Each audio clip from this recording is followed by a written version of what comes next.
Hi guys, so here we are with class number 13. So in this class we are going to cover functional strategy, strategy implementation, strategic business units, which is SBU, and business process re-engineering. Okay, so guys, this is the last part of strategic management. With this, strategic management is over, and okay, in videos we are covering almost all the theory portions, so it will cover the objectives also, but I also request you to solve all the objective question which is given in your study material, as well as the PTP, MTP and previous year question papers.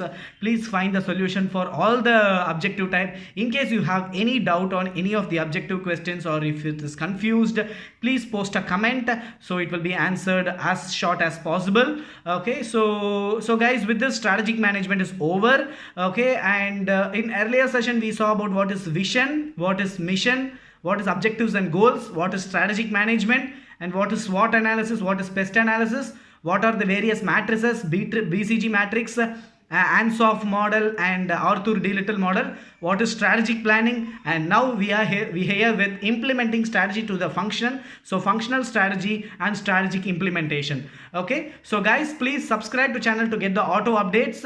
Please post a comment whenever you have a small doubt, even in the topic which is left out, so it will be answered in 24 to 48 hours. That's my target. Okay, and please share the link of the video or the URL of the video to as much as possible, so that the needy people gets the last time support, and it will also be helpful for the 11th hour preparation, guys. So it's a short video. You can note down the keywords from the PPT, and you can deliver it to the exam. And yes guys, so we will go on with the class now. So guys, till now we saw something about strategic management, and this is the last session of the strategic management as per the ICWA or CMA intermediate syllabus. So what we saw till now is what is vision, what is mission, what is goals and objectives, and how the strategic what is strategy, what is strategic management. And we saw about something like SWOT analysis, what is pest analysis, what is portfolio analysis, what is BCG matrix, what is Ansoff model, Arthur D. Little model, and we also saw about strategic planning. So all this thing is, so initially we saw something about strategic management, and then we moved to strategic planning. So either the strategic management or strategic planning should be implemented well. So when it can be implemented, it can be implemented when a particular organization functionally it implements to all the functional verticals. So what are the functional verticals is, for example, there is a marketing department, there is a finance department, there is a production department, so there is a human resource department. So all these things are functions. So we need to focus on function wise strategy formulation and then implementation of the strategy.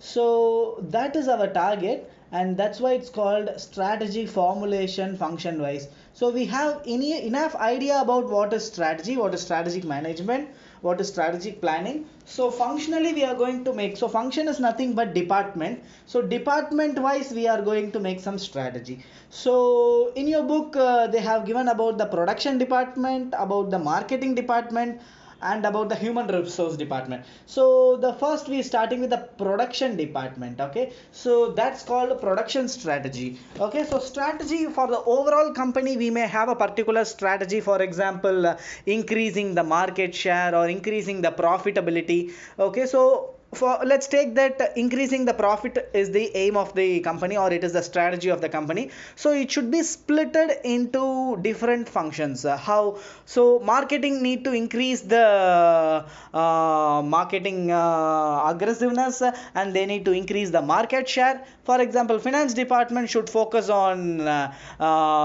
devising some methodology of cost reduction and cost improvement. Production should focus on how to reduce the labor cost, how to reduce the process cost. Okay, so the sum total of all the functional results will be ultimate achievement of the whole strategy, which is increasing the profit. Okay, so likewise for each department there should be a goal and objectives, and all these are the branches of the main strategy. Okay, similarly now we are going to see production strategy. So coming to the production strategy, we are going to see about there are a few factors which contribute to business failures. So what is that? The main thing is obsolescence of the product and excessive production cost.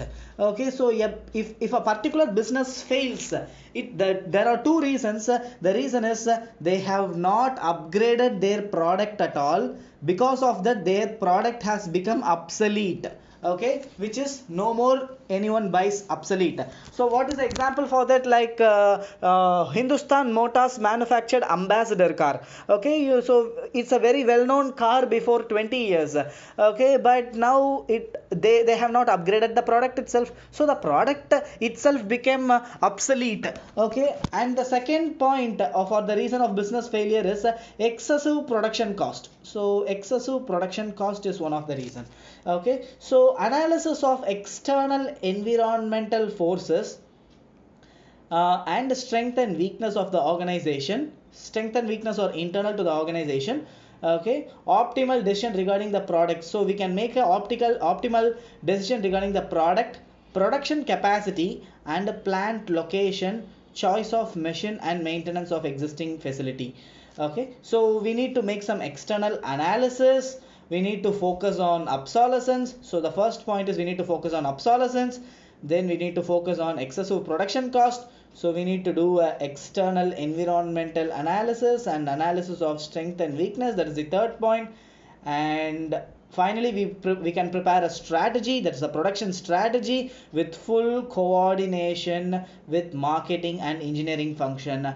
So why there is need a coordination? Of course, inside the organization, everybody must coordinate, but it's very critical to coordinate between the teams. So there should be a team play everywhere. So marketing should focus on increasing to the more market. So only when we have the excess production capacity, okay, then the marketing team will go on do marketing, and we don't have the production capacity at all, or our labor is resisting to produce more than a particular quantity. So if that is the case, we are not coordinated at all. So internally we must be aligned, we must be coordinated, and then only we can make the marketing efforts successful and overall organization's efforts also successful. Okay, so we are going to formulate the production strategy.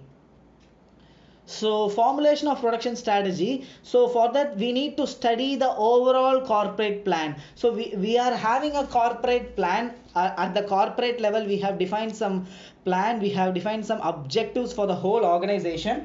So we are going to study the overall corporate plan. Next, we are going to analyze the present production operation. So what is the capacity we have? What is the capacity we have? What is the excess capacity we can use for further marketing efforts? What is the machinery condition?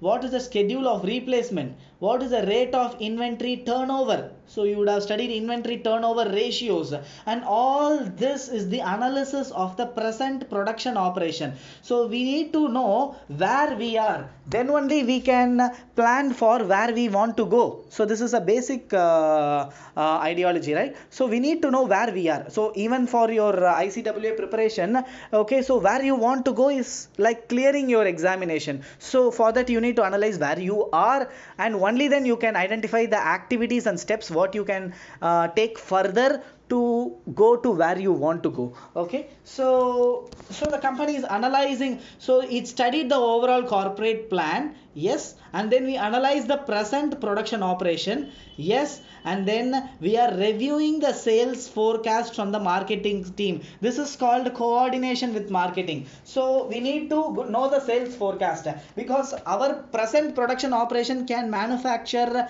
some 100 units. So the market sales forecast should be for 100 or less than 100, or if it is more than 100, we need to think of expanding our production facility or subcontracting or giving for a job work. So we need to make such contract, and we need to make some firm arrangements for that, because surprisingly we cannot lose our demand, we cannot lose our customers. That's a very big risk for the company. So we need to match our production capacity with the sales forecast. That is the third step. And then we need to focus on strategic decision making. So finally, we should create our strategy. Okay, so what is our strategy?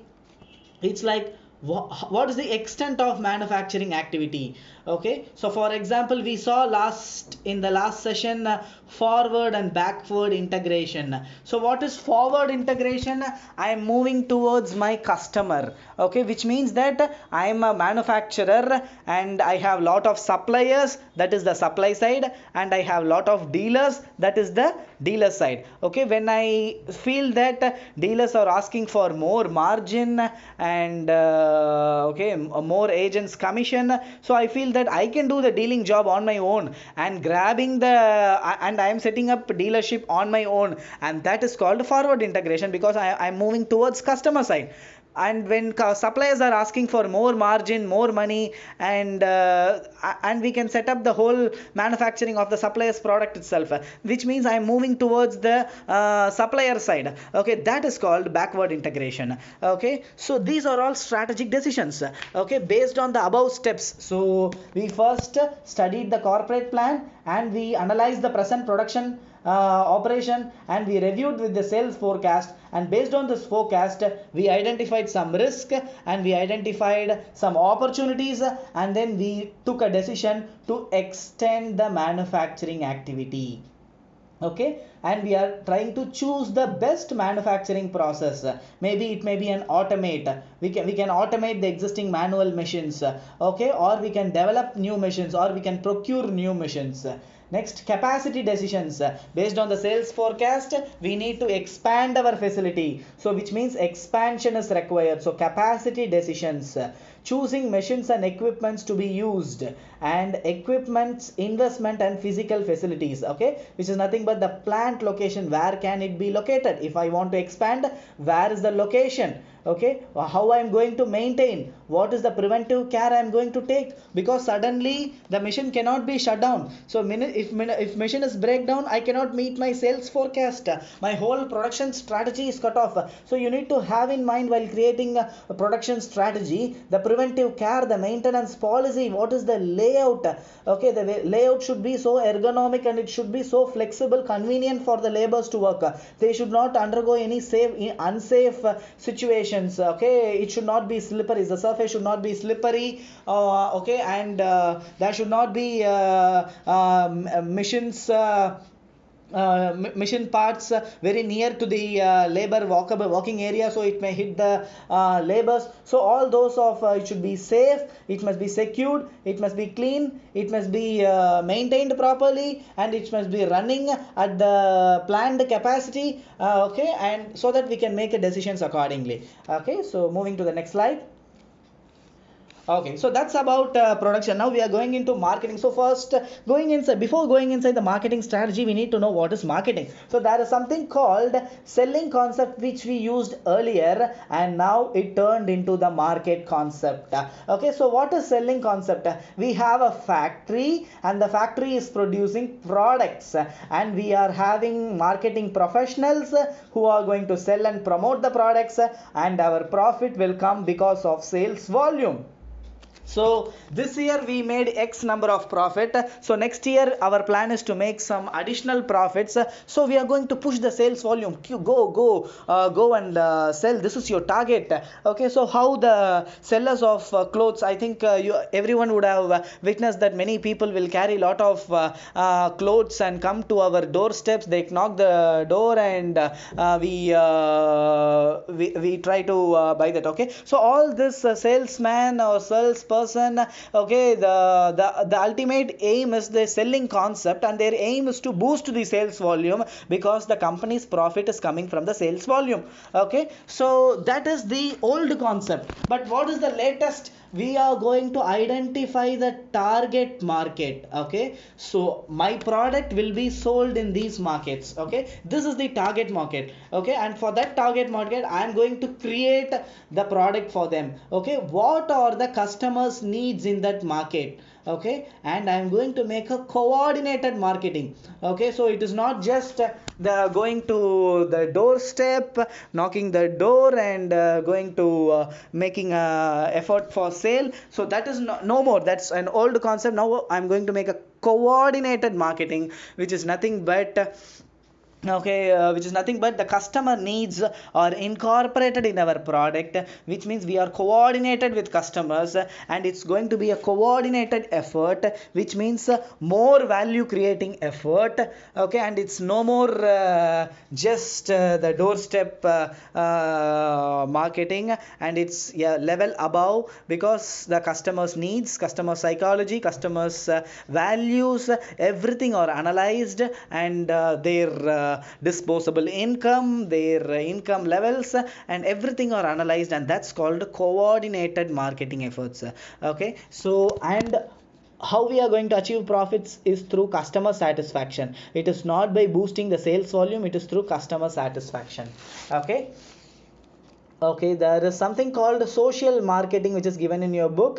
This may be asked as an objective type question or a 2 marks question. Is a concept for a customer orientation. So we should be oriented towards customer, backed by integrated marketing aimed at generating customer satisfaction in the long run, and consumer welfare is the key for the long run profitable volume. So for profit, we are choosing customer satisfaction. It is nothing but the marketing concept is revolving around the social marketing. Okay, so that's about this. Moving to the next slide. Marketing strategies. Okay, the format of marketing strategies has 3 sections. It is very simple, guys. So marketing strategy, first we need to do some basic assumptions. As we saw earlier, we need to identify the target market, and we need to know what is the customer needs in the target market. So for that we need to appoint an agency, or we can have our own employees who are well experienced, and they need to make some survey in the whole target market. Okay, and they need to also know what is the past planning process. Before, you would have made some efforts in the past, so all those records, plus they should make a new surveys, and they have the surveys outputs. Now they need to know what is the strategic goals. Okay, so they understood what is the market from the basic assumptions, and they need to make strategic goals for growth and fiscal health of the company. So next they should focus on achieving the goals, which is operational ideas for changes that will appear in the perception. Okay, so that will alter the perception of the storefront by the public to conform to the strategic goals. So they are achieving the goals. So initially what we focused on setting up the assumptions with the help of survey results, then achieving the goal, or then creating the strategic goal, and then achieving the goal. Okay, so next is corporate strategic planning. So guys, so your book has given a lot of the concepts in a very disordered way. I try to make it order as much as possible. So now I have a topic in between the functional strategies as corporate strategic planning. Okay, so but this has been asked in the past, so I am creating I included this also in the notes. Okay, so what is corporate strategic planning? So earlier we saw something called the organizational structure, in which the lower part is the functional level, which is reports to the business level, and then they report to the corporate level. So corporate level is nothing but the topmost portion of the company, in which CEO or other senior most executives are positioned. Okay, so developing a clear mission. So we know what is vision. Towards the vision, how we are going to go, that is called mission. And identifying the company's strategic business units. So for we will know shortly what is SBU, strategic business unit. Then we need to allocate resources to each business unit. Okay, then company can identify opportunities by considering intensive growth. Okay, market penetration, we saw this. Okay, we saw this in Ansoff model, right guys? Market penetration, market development, and we also saw product development. Okay, we saw this in Ansoff model, which was described in the last class. We also saw about the backward and forward horizontal integration. We also saw about diversification. So to complete this is Ansoff model. Okay, so So guys, this is what they say as corporate strategic planning. We need to have a vision, and to move towards the vision we need to have a mission.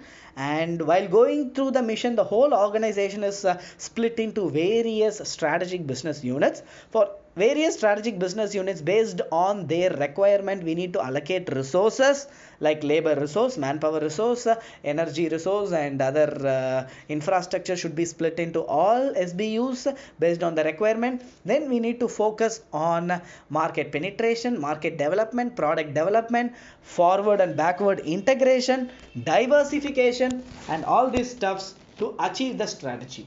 Okay, so as we saw earlier, we saw the production strategy, we saw marketing strategy. Now we are coming into human resource strategy, which is otherwise called as manpower strategy. So before that we need to know what is human resource development. So human resource development is a HR department, which I think most of the guys will know. So those who are guys who are not yet started their career, okay, their professional career, okay, they must know that human resource development is they are the people who focus on recruiting new employees and training the new employees, and okay, make them very much capable to handle their requirement. And they also focus on measuring the performance of the employee, and they also focus on the rewarding the employees. Okay, so apart from this, they also give some education and day-to-day development of the employees. Okay, so this is what is the human resource development department do in a company. So okay, so what is the process by which employees are encouraged and helped in the continuous planned way? Okay, so why they are helped to acquire sharpen capabilities, to develop abilities, to identify their inner potentials, and develop an organizational culture. So that's very important, developing a culture that will motivate the employee. So moving to the next slide. Manpower strategy. So what is manpower strategy? Okay, so for example, we are in a strategic path now, okay, and we have a vision for us, and we have created a mission. So okay, so we need to change our direction. For example, it may require some organizational structure changes also. So guys, just remember that, for example, you are the manager of finance department, and the company is applying a strategy and changing the strategy of a whole, that there is no more manager position, and all those guys will be treated as equal.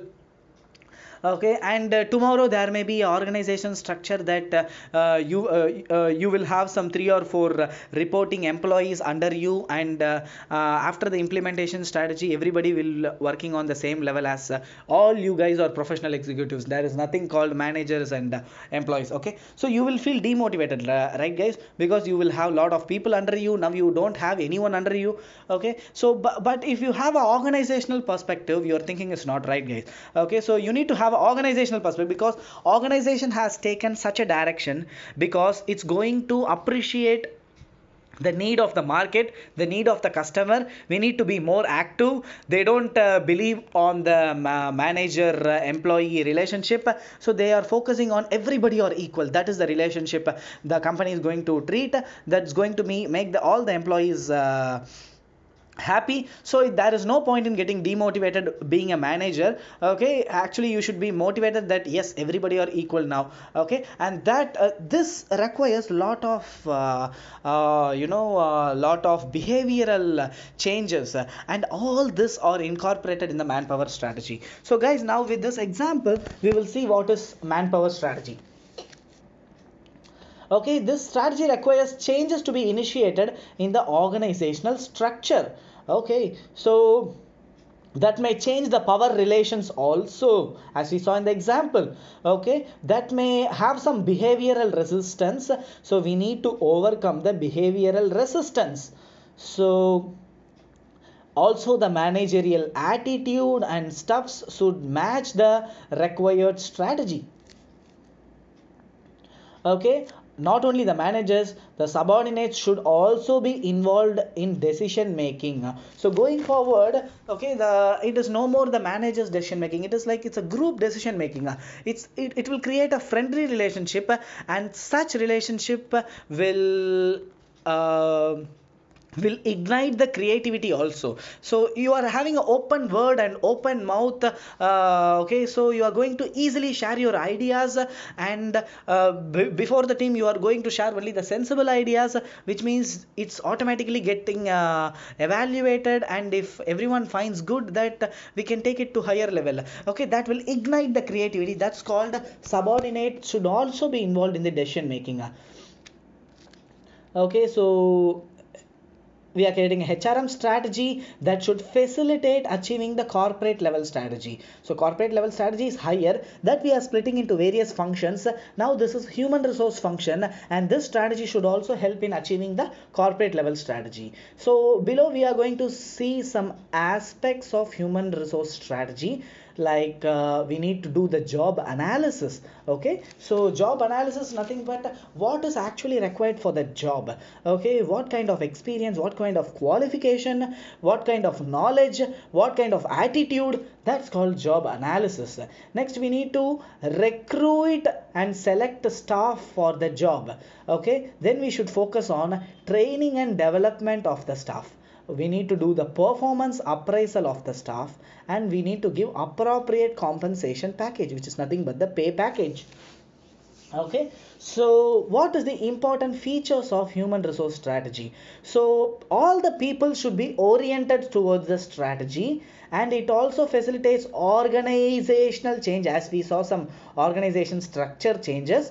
So coping with the diversity of workforce, for example, some large companies will have peoples from different states, or even foreign employees will be there. Okay, so they are diverse in their culture, they may be diverse in their experience, qualification. So how you are going to cope up with that? Okay, for example, you would have done a ICWA, and you would have be a finance executive going forward. Okay, so a particular person who is from a different country, for example Singapore, he comes with a very equivalent qualification of ICWA,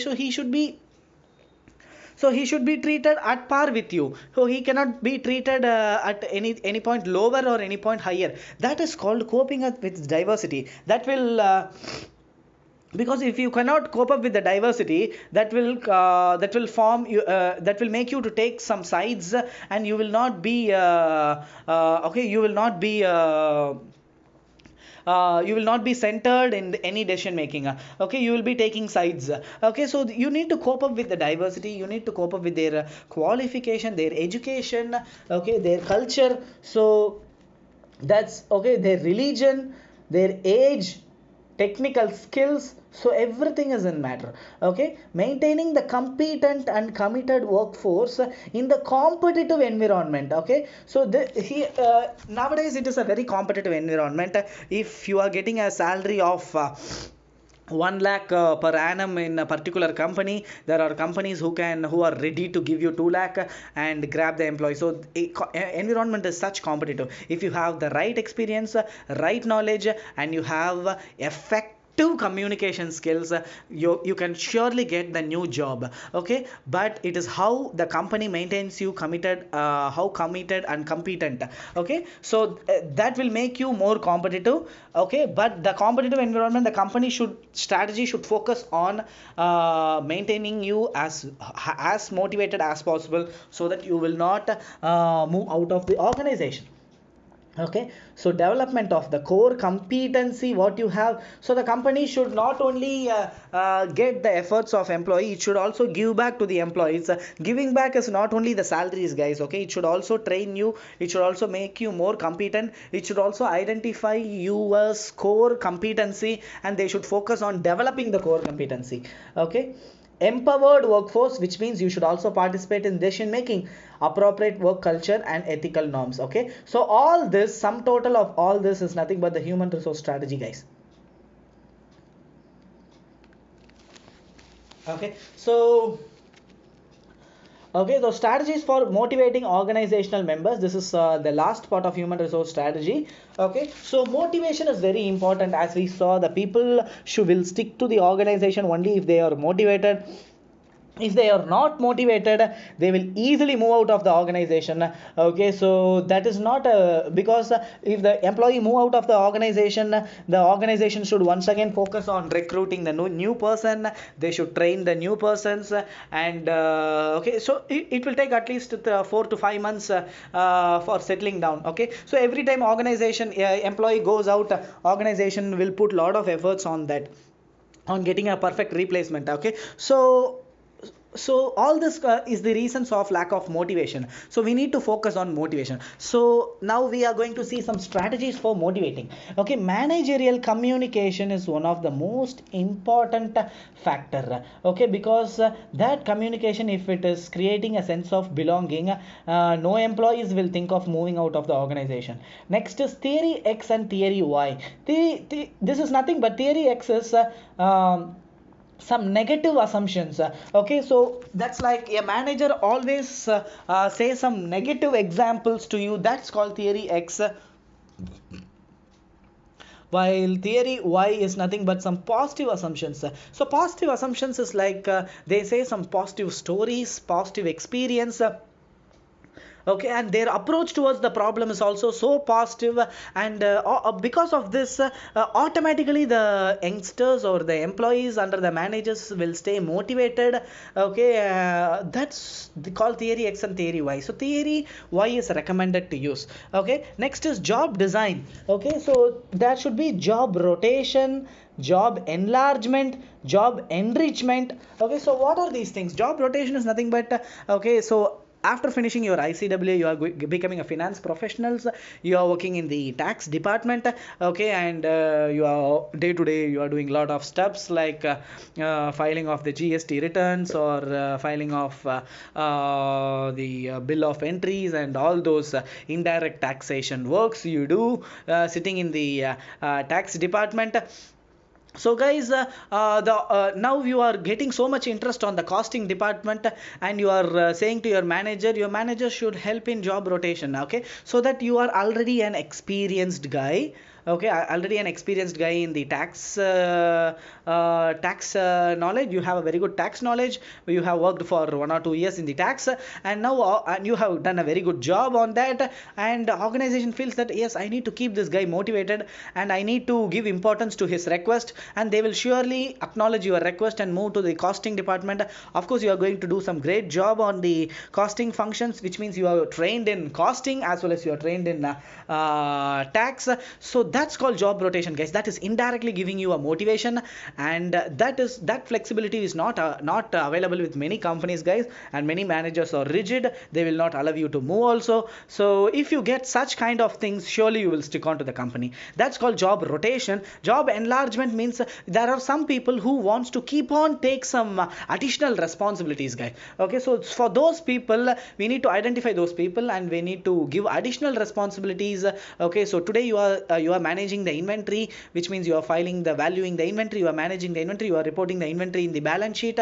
Wow, what a great stuff. So tomorrow, why can't you expand yourself as a warehouse coordinator, or how can you expand yourself as a costing guy? Okay, because you know inventory valuation, I think you will be a better person for costing also. So this is called job enlargement. Okay, next is job enrichment. Okay, how can be enriched? Like flexi time. Okay, for example, 8 hours is the working time. Okay, but I have seen this in Ford, guys. So in Ford auto passenger cars manufacturer, I have seen that they have some flexi time, which means the office starts as morning 8. So morning 8 to morning 11, people can come at any time. They can serve for 8 hours and they can go home. Okay, so serving for 8 hours is compulsory. There is no compensation on that, but you can come at any time in the 3 hours window. Okay, so morning 8 a.m. to 11 a.m. that's called flexi time. Okay, that's an enrichment to the job. Okay, so apart from this, you have some behavior modification for motivating the employees, and participative management, because employees also in the decision making. So guys, we are moving to strategy implementation. So for strategy implementation, that is most important part. We saw functional level strategy, we need to know how to implement it. So to implement it, Mr. McKinsey has developed a 7S framework. Okay, watch this guys, this may be asked in the objective type. 7S framework for strategy implementation. Okay, so in the McKinsey company, researchers Peter and Waterman, they found this solution. Okay, and they found that only one lever is in the hands of management for strategy implementation. Okay, though the strategy is going to implement by the company, okay, the only one lever is with the company. All other levers like system, staff, style, skills are there with the people and other systems. Okay, these are the 7S. Okay, this diagram does not, is not complex. It's like all the nodes are connected with all other nodes. Okay, so everything is connected with every other nodes. So what is the 7S? So 7S are described here, and all the 7S should be connected to all other 6. Okay, so this is the diagram for the 7S framework. And what is the 7S? Strategy is one of the, okay, strategy is a set of decisions, yes we know that. Structure is the organization structure, yes we know that. Systems is the flow of activity within the organization, yes. Style, this is a new thing which is the manager used. It's a symbolic behavior, because that's very important for strategy implementation. If the style is wrong, everything is wrong guys. You may have a hi-fi system, you may have a hi-fi strategy, a great experienced people, but if the style is poor, people will be demotivated. If people is demotivated, there is no use of implementing the strategy. Next, the staff. Next, the shared values. Okay, so there will be some beliefs, mindsets and assumptions. There will be diversity as we saw earlier. So how we are going to cope up with the diversity, that's called shared values. And skills, organizations dominant capabilities and company competencies is the skills. We need to focus on developing the skills also. So moving to the next slide. Organizational structure. So we have 3 types of organizational it's 4 types of organizational structure guys. Functional structure, okay, which means all functions are separate, similar activities are combined, and dissimilar activities are splitted. One such example is cost accounting department. All cost accountants will be located on that department. That is function wise we have splitted the organization, that's called functional structure. Next is geographic structure, which means geographically we have grouped the organization, which means all those there may be a factory at Chennai, there may be factory at Gujarat. So there is geographically 2 divisions, which is the Chennai division and the Gujarat division, and there may be one more which is Delhi division. So kind of geography wise you are grouping the organization. Next is the matrix structure, is very important. So you have dual chain of command. So matrix is nothing but you will report to 2 people. Okay, so one person will be concerned about the product or the business, and the next person is focused on the functional lines. Okay, so for example you are doing a centralized service. For example, a company is having a factory located at various countries like China, Japan, and they have a factory at Singapore. Okay, now they have a finance department who are centralized and they are located at Chennai. And you are the cost accountant, you are appointed in the company, and you are going to do some reporting for the finance manager of the China factory, finance manager of the Japan factory, and the finance manager of the Singapore factory, because at a time you are reporting to 3 managers. Okay, and that is called matrix structure guys. Okay, so there is something called hybrid organization. So hybrid organization is nothing but the mix of all these things. One second. Yes, so it is a mix of so it's a mix and blend of all the above types. So functional, geographic, matrix, and the fourth type is hybrid, which is a mix of these two. Okay, so the next topic is very important: strategic business units, guys. Okay, so strategic business units, as we saw earlier, it is the grouping of the similar divisions. Okay, so similar divisions are grouped to form the strategic business units. One example is you know about Unilever. So Unilever is a large, very large company, and they manufacture a lot of cosmetic products. Okay, all your shampoos and kind of stuffs, you can just look at the wrapper. Most probably it will be Hindustan Unilever products. Okay, there may be food products, beverages. Okay, they have lot of things, and since they have grouped all the stuffs into strategic business units. Okay, so there will be a cosmetic division, there may be a beverage division, and there will be a food product division. Okay, so all these are strategic business units. So why we need to group as strategic business units? That's a good question, guys. So why? The reason is, if you see, each and every strategic business unit will have a separate organization structure. They will have a separate vision, mission, objectives, and goals. Okay, so they will be keen on focusing on achieving their priorities, their goals. And if the organization is not divided into strategic business unit, it will cause a lot of confusion. Okay, because the cosmetic division will have one type of customers, food products will have one types of customers. Even when the customer comes in, our marketing team will be so huge. One person will be of food product background, one guy will be of cosmetic background. So in order to avoid the confusion, the whole organization is divided into strategic business units. So how the strategic business units structure will be? So here you can find an example of an organization structure. Okay, for example, we can take the example of Unilever itself, and we are taking the example of the cosmetic division. So there is a president, and under the president there are various departments. This is the R&D department, this is finance department, this is strategic planning department, this is marketing department, and this is human resource department. Okay, under each department you will have some strategic planning. You will do some strategic businesses. You have 4 units: unit A, unit B, unit C, and unit D. And under each units you will have some divisions. Okay, so all these divisions may manufacture cosmetics. So these are the divisions, these are all the set of factories which manufacture cosmetics. Okay, and they consolidated all their performance, and this is called the strategic business unit, is called cosmetic division. This is called cosmetic division. This is called the cosmetic division, and this cosmetic division is one of the business unit. This may be the beverages division, this may be the food product division, this may be any other products which they manufacture. So this is how, guys. Okay, so splitting the whole organization into various strategic business units, and under strategic business units there will be lot of divisions, is nothing but the factories. Okay, so all the performance of each and every SBUs are separated. Okay, so moving to the next slide. So what is the advantages of this SBU? Okay, it promotes accountability.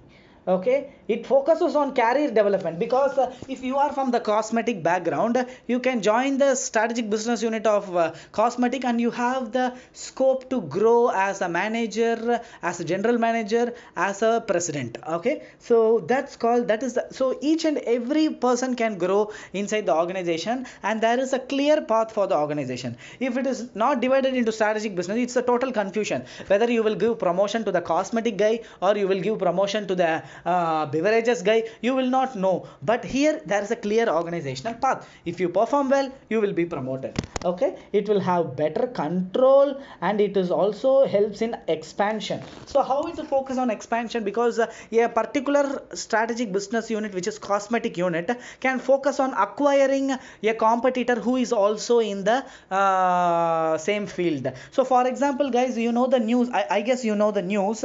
Yesterday we saw that Hindustan Hindustan Unilever has acquired GSK. GSK is one of the company. So GSK is one of the renowned product is Horlicks. So I guess most of the guys will be having Horlicks beverage in the morning. So that's manufactured by GSK. So Unilever has bought the product, okay, because Unilever is having a beverage strategic business unit, and that business unit is having a competitor called GSK, and they acquired the GSK's Horlicks now.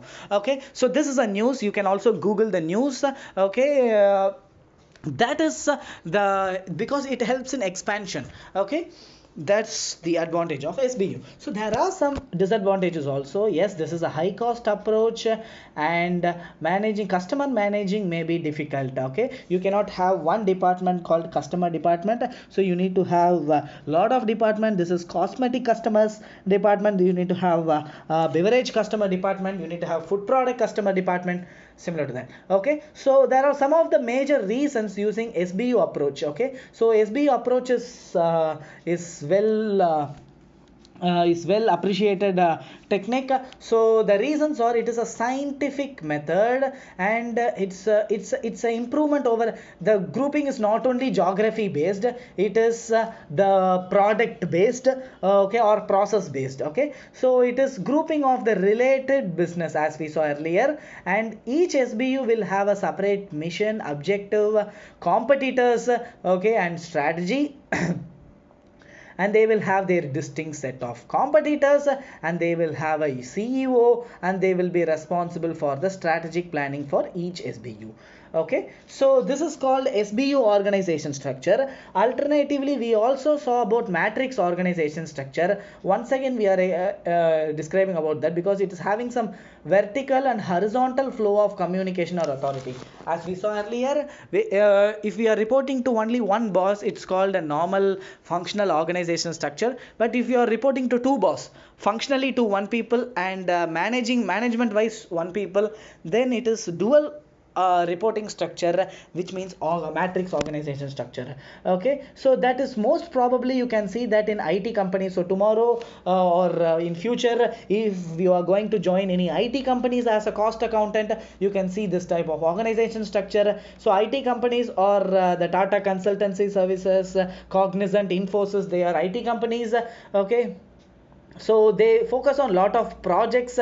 That's why, okay, so it is easy for managing projects using matrix organization, because for if you are working in the project, you will have a project manager, and if you are from the finance background, you will have a finance manager. So since you have a project manager and the finance manager, you are reporting to two persons, which means that is called matrix organization structure. Okay, it removes barriers to the communication. You can easily communicate to the project manager as well as to the finance manager. But if you have only one manager, and if you are communicating to the other manager, that's not right, and that will cause a lot of hindrance.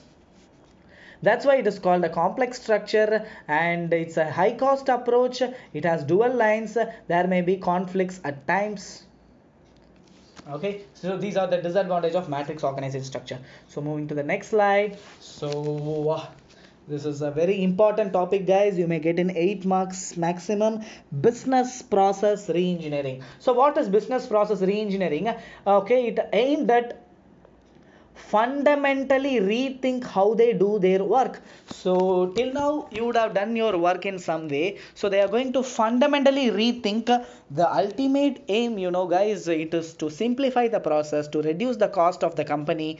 Okay, so this is to increase the profit, to make the employee motivated. Okay, so all these things are objectives of business process reengineering. Okay, so for that they need to fundamentally rethink. So guys, if you have been asked business process reengineering in your exam, please write some keywords which I underline now. Fundamentally rethink is one of the most important keywords. Why we fundamentally rethink is to dramatically improve the customer service and cut the operational cost and become world class competitors.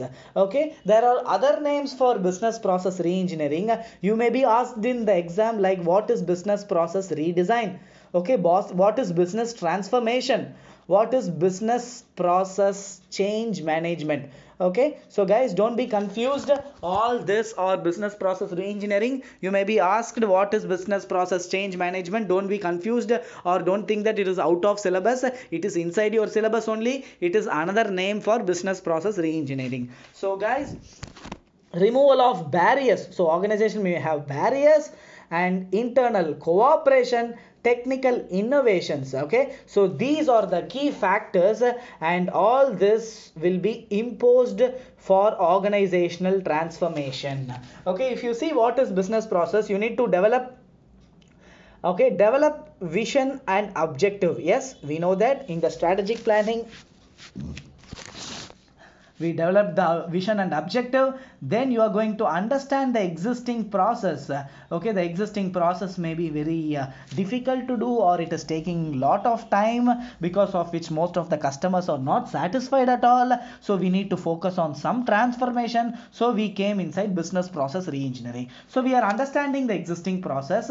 Next, out of the existing processes, we are identifying the process which are required redesign. Okay, so we are identifying the process which require redesign, and we are going to identify the change levers.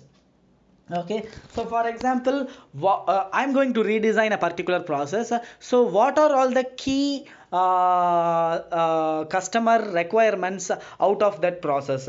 Okay, and I'm going to identify the factors. So each process will have a particular factor of customer satisfaction. So I have identified one particular process, and out of that process, what are all the change levers? What if I change, it will dramatically improve the customer's experience.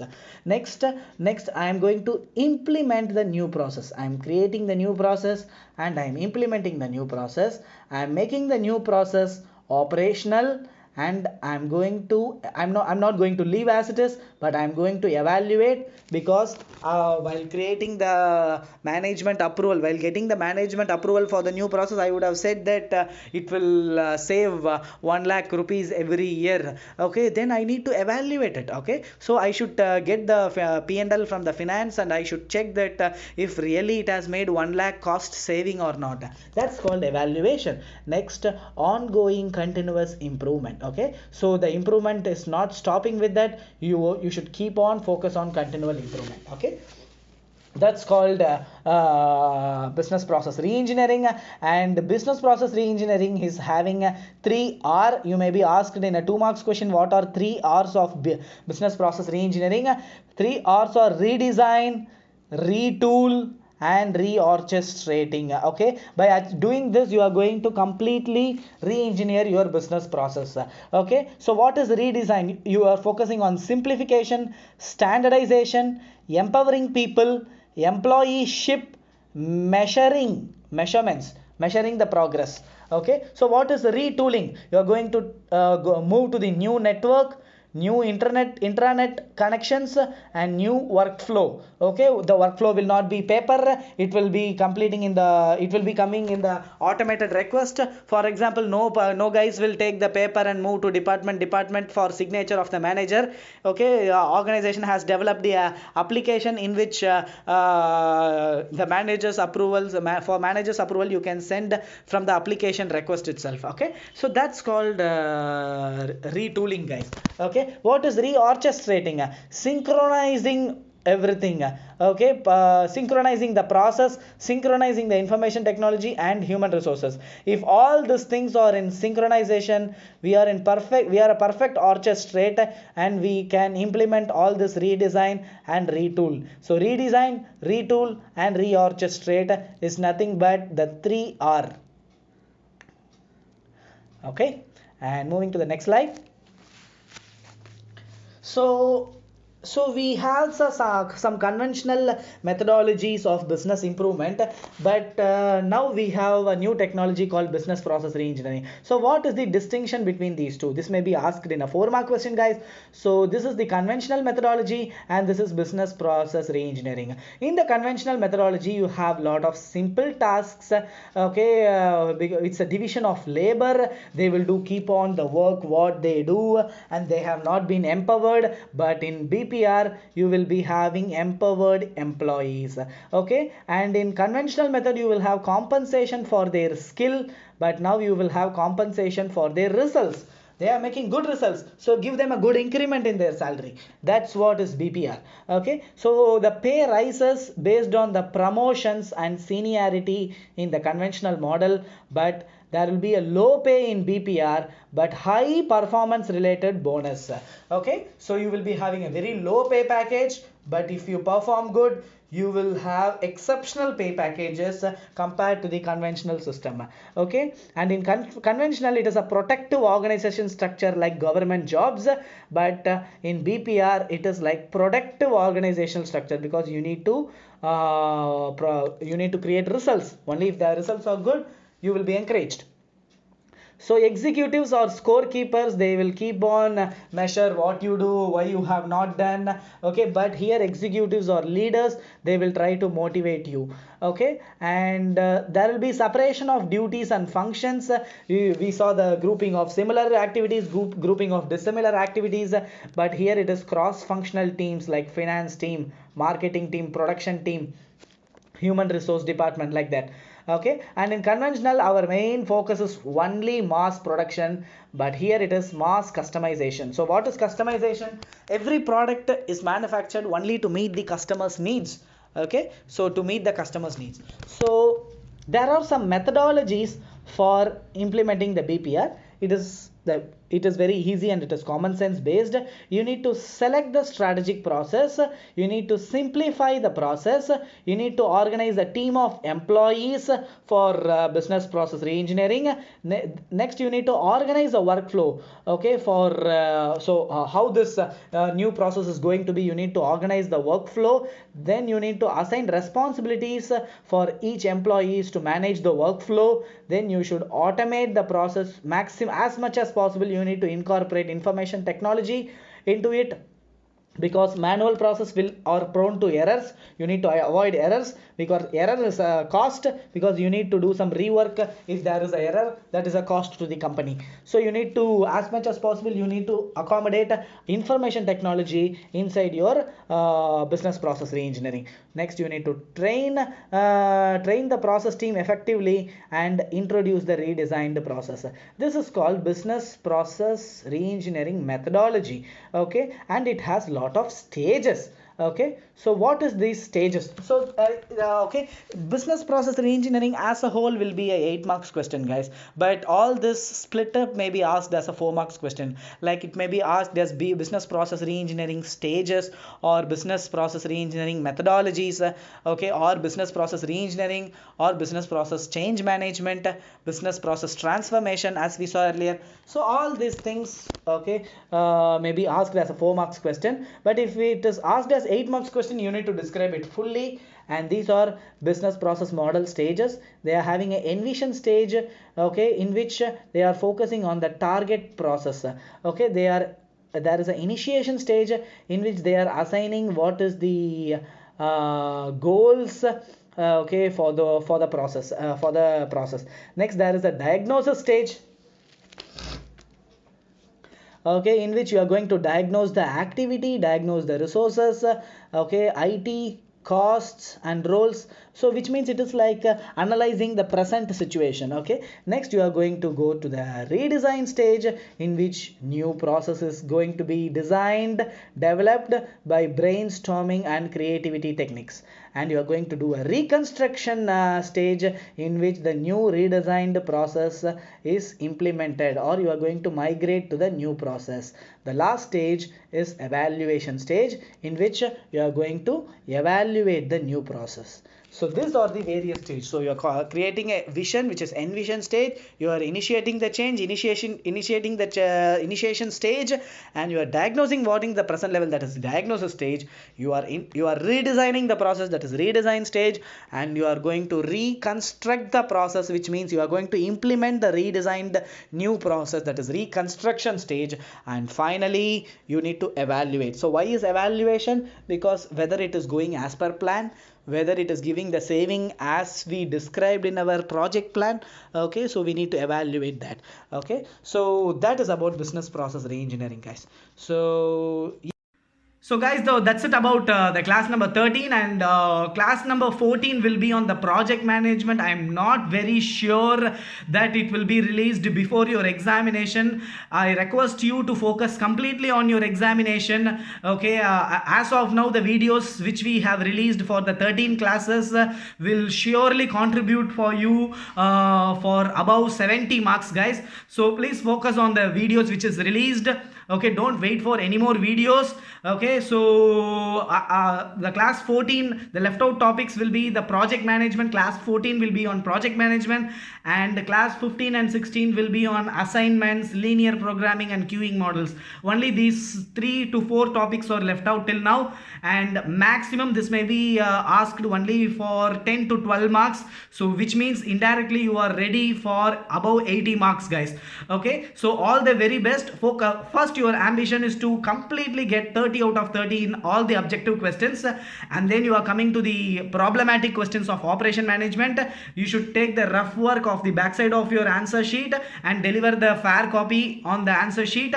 Okay, there should not be any striking, reduce it as much as possible. And coming to the theory questions, there will be some theory part in operation management and theory part in strategic management. That will surely make you, with all the videos released till now, it will contribute above 80 marks. So you can surely get exemption, guys. So try as much as possible, put your hard work. Last minute effort will also work out, guys. So don't lose hope, be motivated, and meet you with project management as soon as possible. Okay, plus subscribe to channel for getting the auto updates, and share to the needy people, and in case of any doubt, please post a comment. So all the very best, guys. Thank you.